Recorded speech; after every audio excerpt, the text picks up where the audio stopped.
Okay, let us now look at tutorial 2.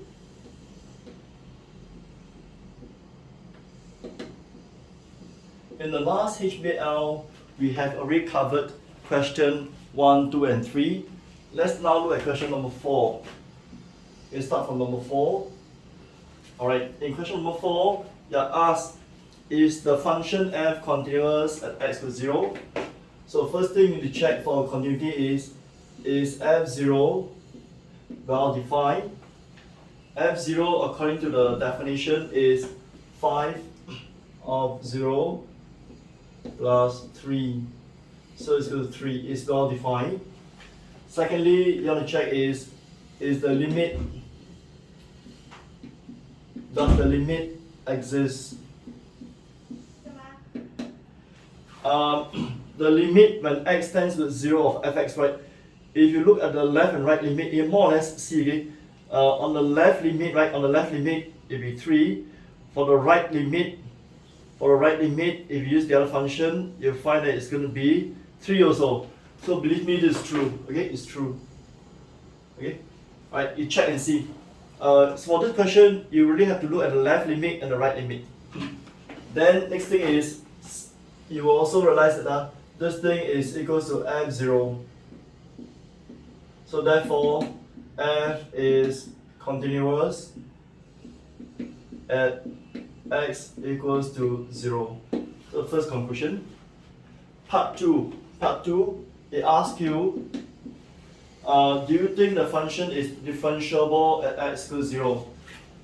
To check for differentiability of f at x equals 0, you are asked to calculate this limit.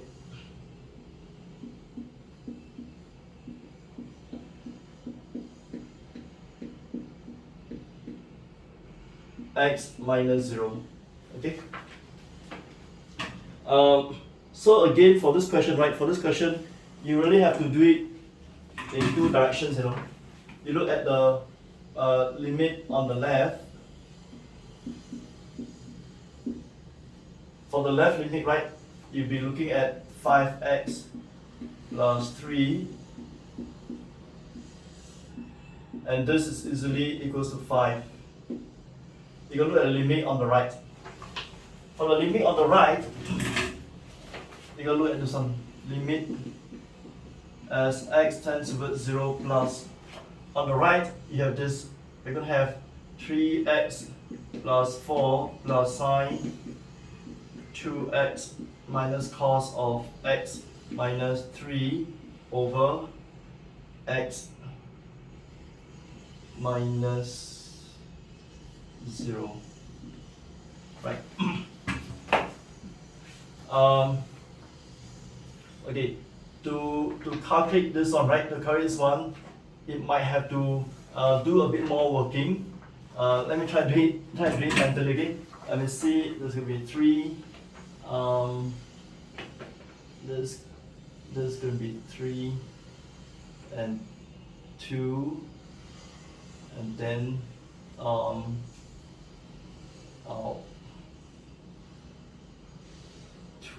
It's going to be 5 also. Believe me, okay? You do it slowly, okay? You'll find that this one, you'll do a big calculation. I was doing it mentally. You'll find that it's actually 5. Alright? Potentially, you can use L'Hopital's rule or use your trigo identities. And you find that both the left and the right limit of this expression, you call it the left limit and the right limit, you find that both are equal to 5. So therefore, this equals to 5. Therefore, it is differentiable.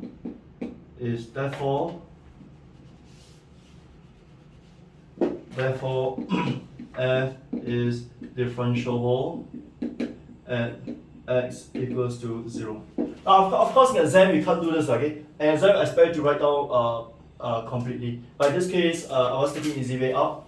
I'm just want to show you that if you use all the method that know of calculating limits, you find that this will work. Okay? That's number 4. That's number 5.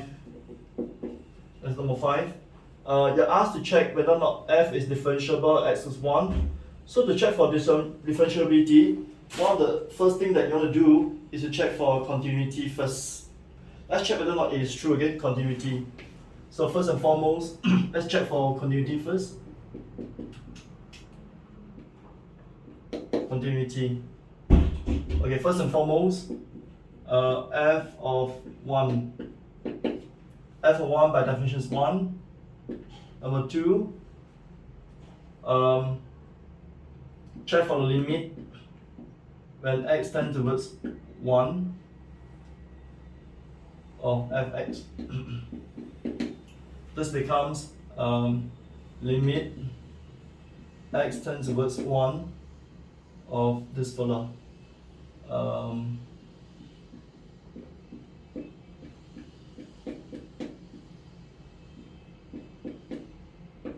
Right. And you find that when you have this question and involve modulus, right, you need to break out into you break out into the left and the right limit. Let's calculate the left and right limit separately. If we calculate the left limit,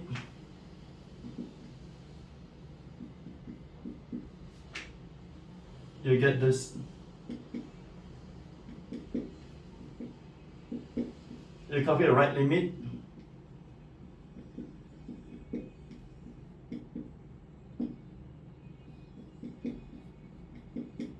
and obviously these two don't equate,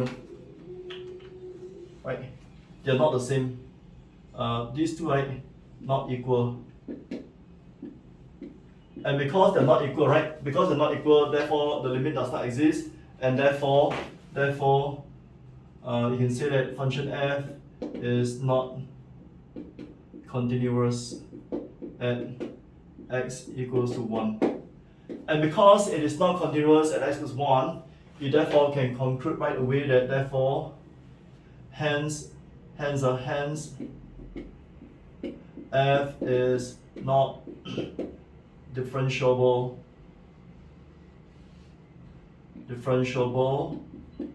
at x equals to 1.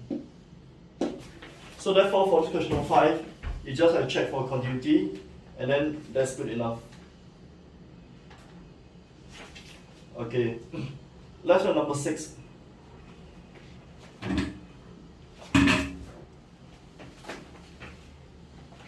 Now turn with me to number 6. The following diagram, the following figure shows the graph of the gradient graph. You're asked to sketch the possible fx graph.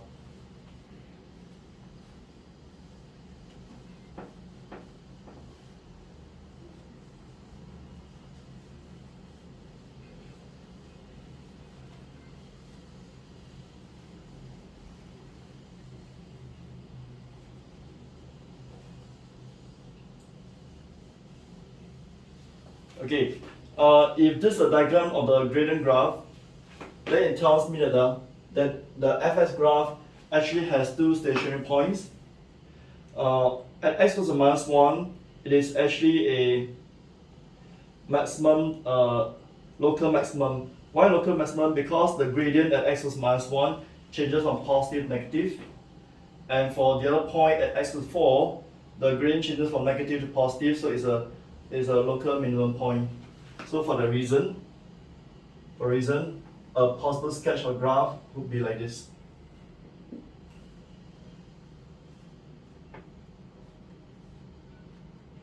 Okay.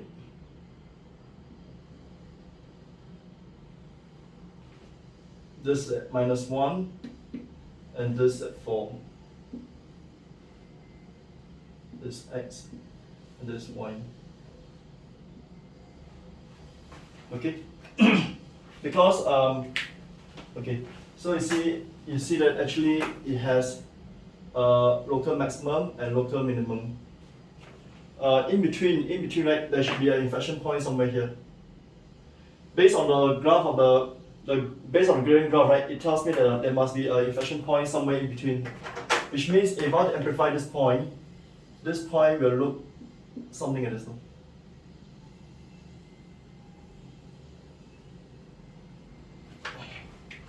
Let me draw it. I think I did wrong.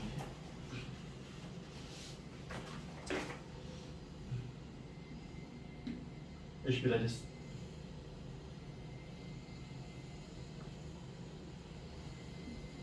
Okay. If I amplify this point, it should look like this.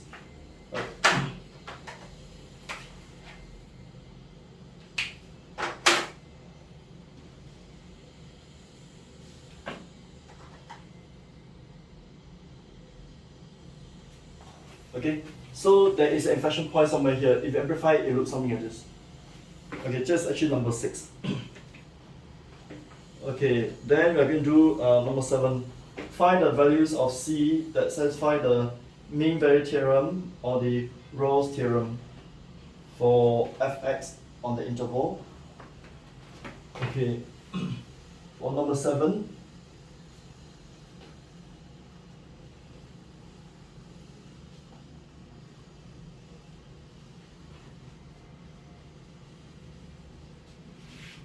let me write this spot first. This spot is not very good. It's quite hard to erase.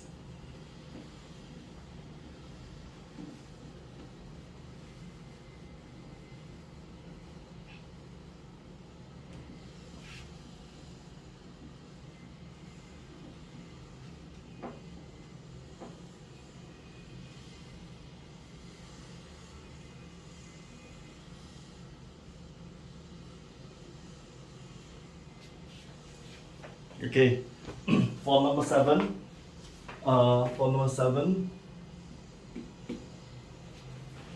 okay, for 7a, you want to notice that this is actually a polynomial function. It is definitely continuous on the closed level and differentiable on the open level. So for 7a, right? 7a, the function is continuous on this interval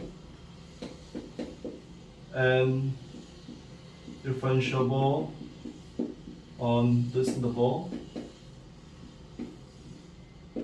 So by MVT, there exists a C such that is equals to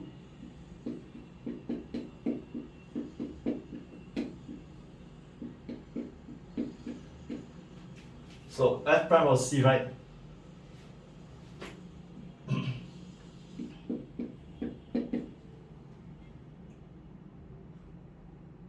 F of minus 1 is 6, 27, minus 27 plus 21.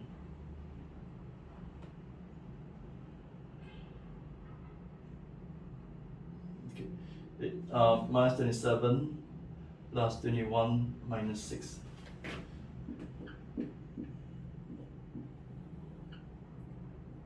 Two.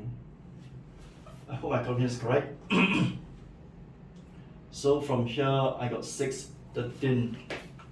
C is equals to plus minus square root of 13 over 2. 7a. So in this case, I apply the MVT. Okay, not over 2, over 3, sorry, over 3. Okay, I apply MVT once. I be assured of values of C that satisfy the MVT, and the two values of C that I have are these two, plus minus square root 13 over 3. Then for the case of part B, between minus 1 to 1, right? Between minus 1 to 1, G is not continuous though.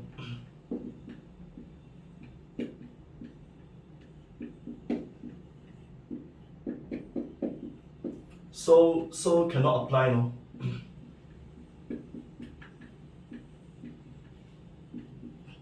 No. Okay, that's number 7.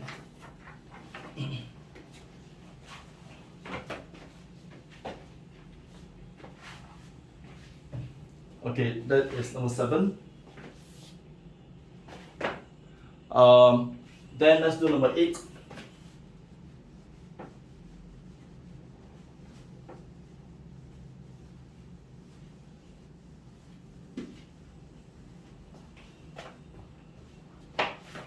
Okay, for number 8, 8a,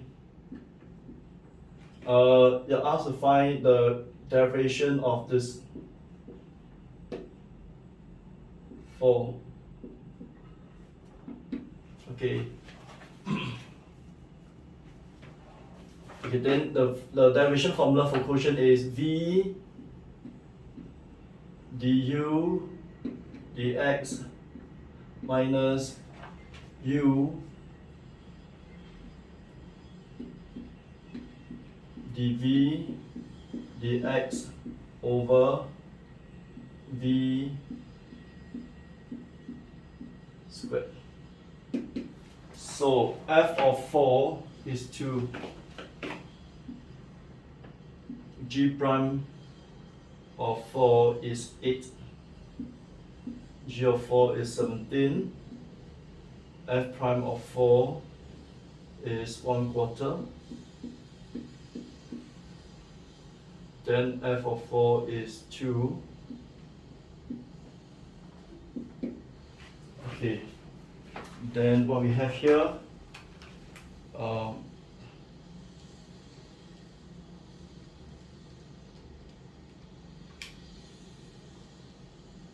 me see.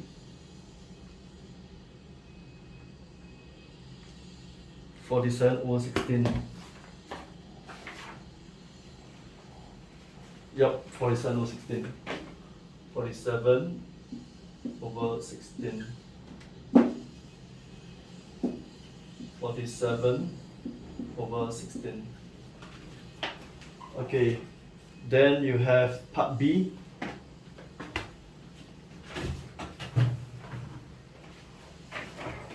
It B.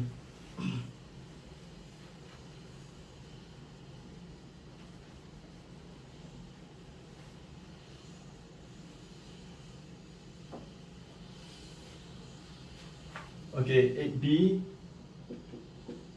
8B are given G naught F prime of 4.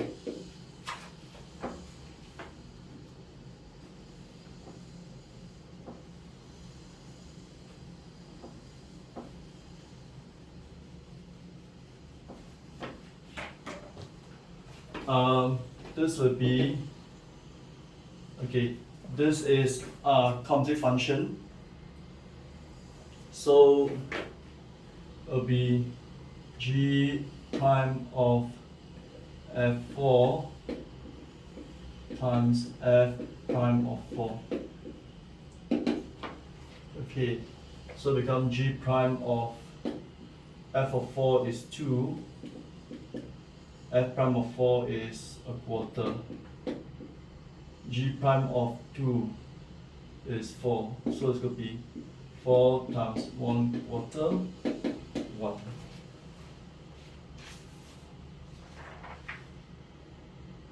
Okay, let's do 8C.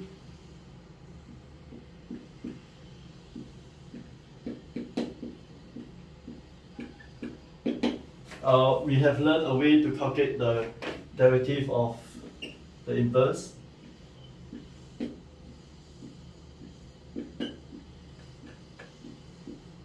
Right. You can derive this formula on your own also. Remember, I said this in class. So f inverse of 2, because f4 is 2, so f inverse of 2 is actually 4. F prime of 4 is 1/4, so that becomes 4. In case you don't know, this is given to be 1/4. So it's 8A, B, and C.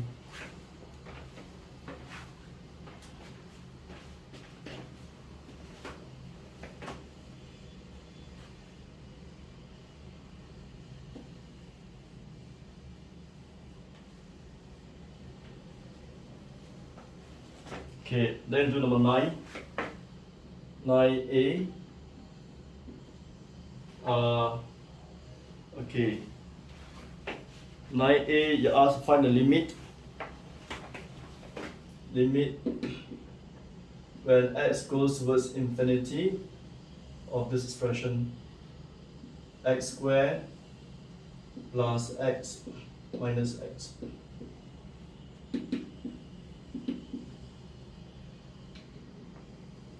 x goes towards infinity. For this question, like the usual way, right? For this question, the usual way is to write this thing as like this: x squared plus x minus x, and then times by the so-called conjugating x squared plus x plus x, x squared plus x plus x. So on the numerator, right? On the numerator, you're going to get limit x goes towards infinity. On the numerator, you're going to get just, okay, I think it's x.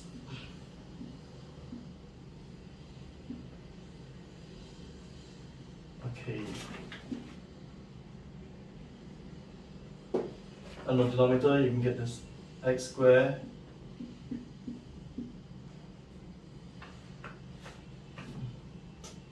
let me think for a moment. Okay. This gives you x squared plus x plus x. Okay. Then what I do is I now divide throughout by everyone by x. I get 1 over 1 plus 1 over x plus 1. When x goes to infinity, this is 0, so it's 1 over 2. Just 9a. Right.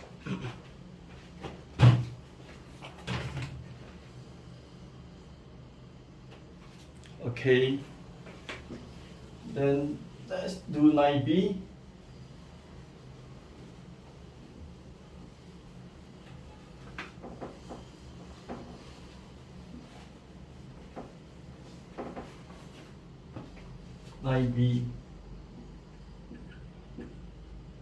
Limit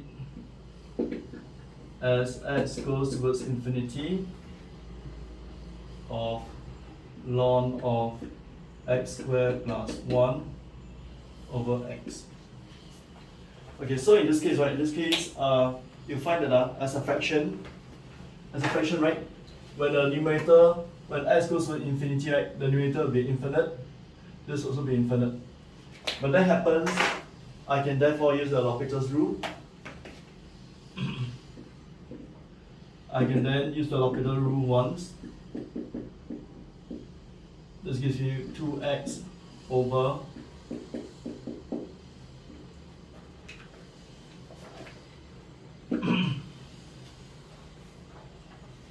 and then I can divide throughout by, okay, so I got this 2x. I'm going to 2x over,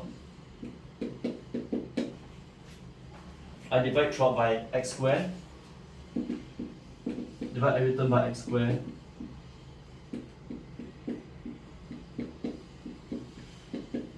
so that gives me 0 over 1 plus 0. So for 9b, it's actually 0.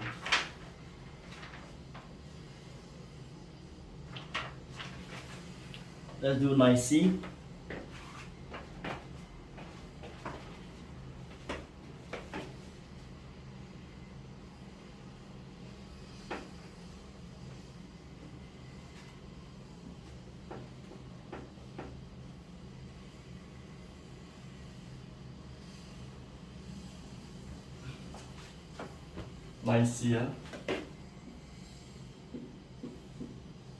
Limit as x goes towards infinity of e power of x over e x squared. Okay, this question can also be done like this.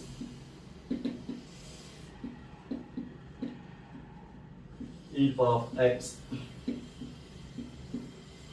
right? exponential is actually a continuous function, so it's good as finding the limit of the power, right?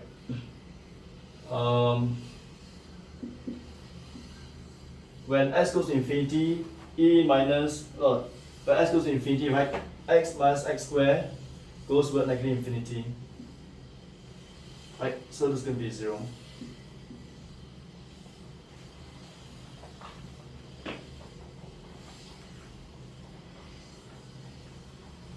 How do I know that this is infinity? Because if you go and calculate this limit, right? This limit is the same as x times 1 minus x. Can you see? So what happens is, when x goes to infinity, this is large and positive infinity. This is large and negative infinity. Together will give you something very big and negative.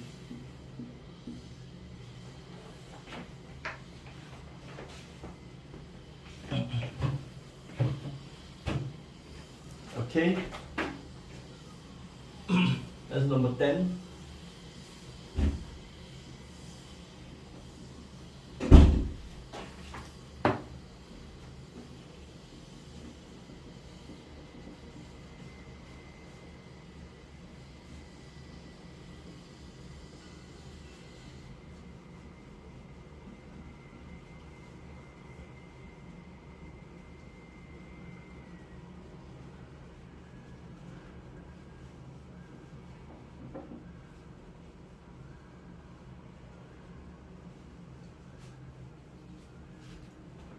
Okay, for number 10, okay?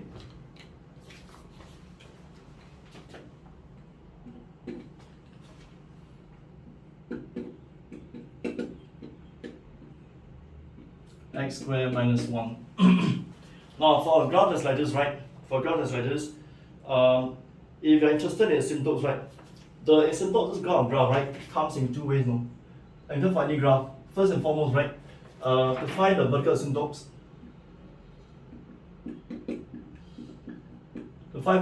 right, you just put the denominator 0. In this case, you get x equals to plus minus 1. So this function, right, fx equals to 4 over x squared minus 1, you will have two vertical asymptotes at plus 1 and minus 1. And to find the other asymptotes, right, the other asymptotes, you look for this, no? Limit as x goes to infinity and limit as x goes to negative infinity. You go search for both. In this case, right, you find that both are 0. No? So that tells you that y equals 0 is a horizontal asymptote.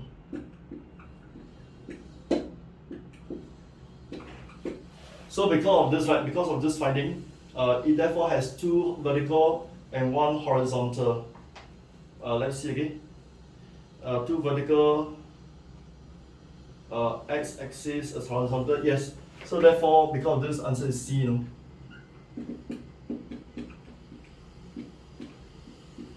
Right. X-axis is actually y equals 0.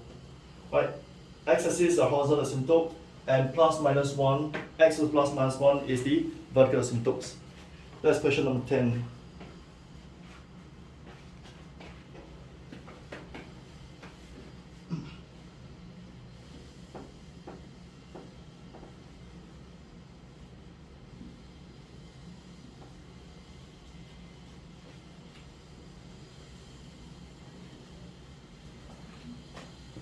That's number 11.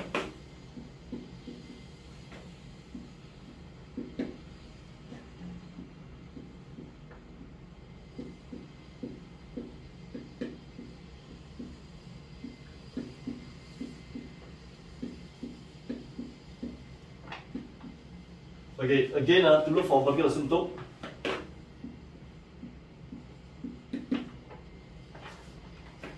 to a vertical asymptote, right? You just put the denominator 0.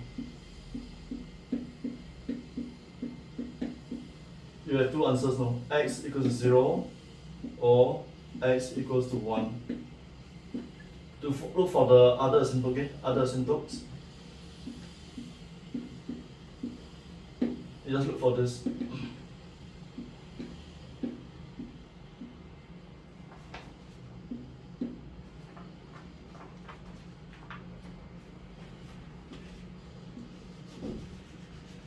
Let me erase off.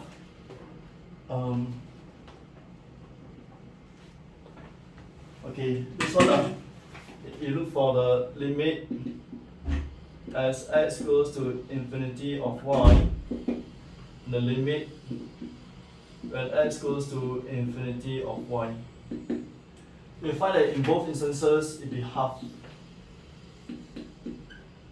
Like in both instances, you can check for yourself. This negative infinity. And then negative infinity. Okay. Minus, erase off.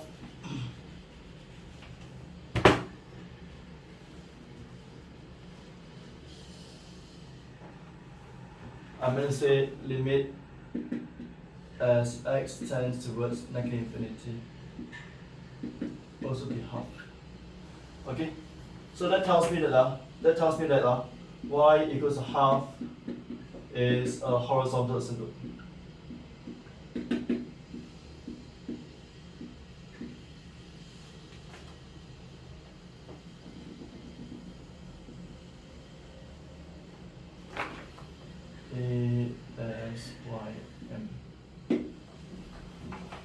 So that being the case, right? It has two vertical asymptotes.